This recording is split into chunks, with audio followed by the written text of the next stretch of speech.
Je vous salue, bien-aimés, dans le beau et précieux nom de notre Seigneur Jésus. Que Dieu vous bénisse. Ce matin, bien-aimés, je suis là pour vous parler de la force, le secret de la force spirituelle. Beaucoup de chrétiens sont forts physiquement, sont forts dans le domaine universitaire, sont forts dans les relations, mais pas forts dans le domaine spirituel.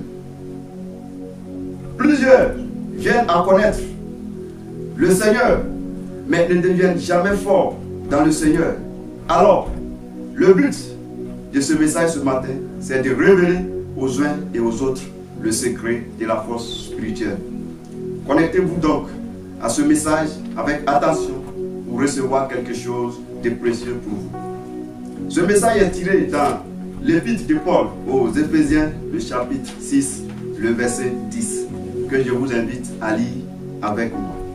Éphésiens 6, le verset 10. Au reste, fortifiez-vous dans le Seigneur et par sa force toute puissante. Amen. Que Dieu bénisse sa parole dans nos cœurs.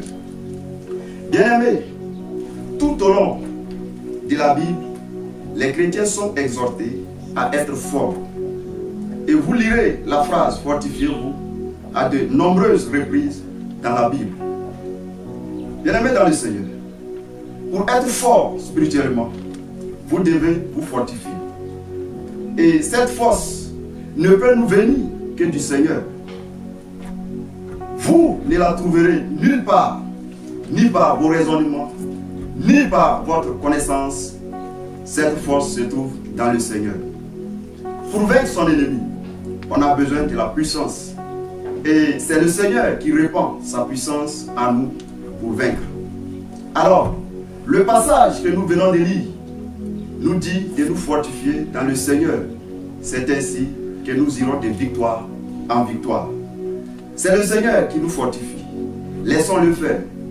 Dès que nous laissons le Seigneur la possibilité d'agir dans notre vie, nous pouvons avoir une assurance parfaite que ce qu'il fera sera parfaitement réalisé. La vie chrétienne est comme un navire sur l'eau. Essayer de vivre la vie chrétienne par tes propres efforts, c'est comme diriger un navire sur un sol aride. Ça ne marchera pas.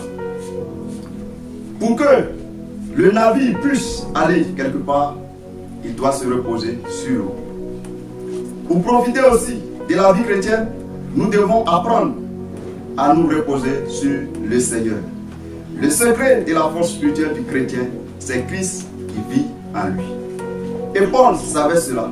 C'est pourquoi il a dit dans Galates 2:20 que j'ai été crucifié avec Christ. Et si je vis, ce n'est plus moi qui vis, mais c'est Christ qui vit en moi. Alors, pour vivre une vie chrétienne victorieuse, laissez Christ vous diriger, laissez Christ diriger votre vie. Il n'y a pas de force en dehors de lui. Vous ne pouvez pas aller contre Satan par vous-même. Devant le diable, sans Jésus, vous êtes foutus. C'est pourquoi, pour avoir la victoire sur le diable, pour être un chrétien victorieux, vous devez vous connecter dans le Seigneur. Vous devez vous fonder sur Jésus. Parce que ce n'est pas par votre force que vous chassez les démons, mais c'est par la puissance que Christ répand sur nous. Paul, avant de parler des armes spirituelles, il ne va pas directement pour dire combattez Satan, chassez les démons en exerçant vos forces, votre connaissance. Mais il dit au reste, fortifiez-vous dans le Seigneur. Bien-aimés dans le Seigneur, vous devez vous fortifier en Jésus-Christ. Dans toutes les épîtres de Paul, Paul insiste sur la nécessité d'être en communion avec Christ, d'être connecté à Jésus. Pour les croyants, c'est le secret de la force spirituelle. En dehors de Christ, c'est la confusion. Avant de parler de la véritable nature de la vie chrétienne et du service chrétien qui sont un combat, l'apôtre Paul sonne l'alarme qui nous appelle à la réalité. Fortifiez-vous dans le Seigneur par sa toute puissance.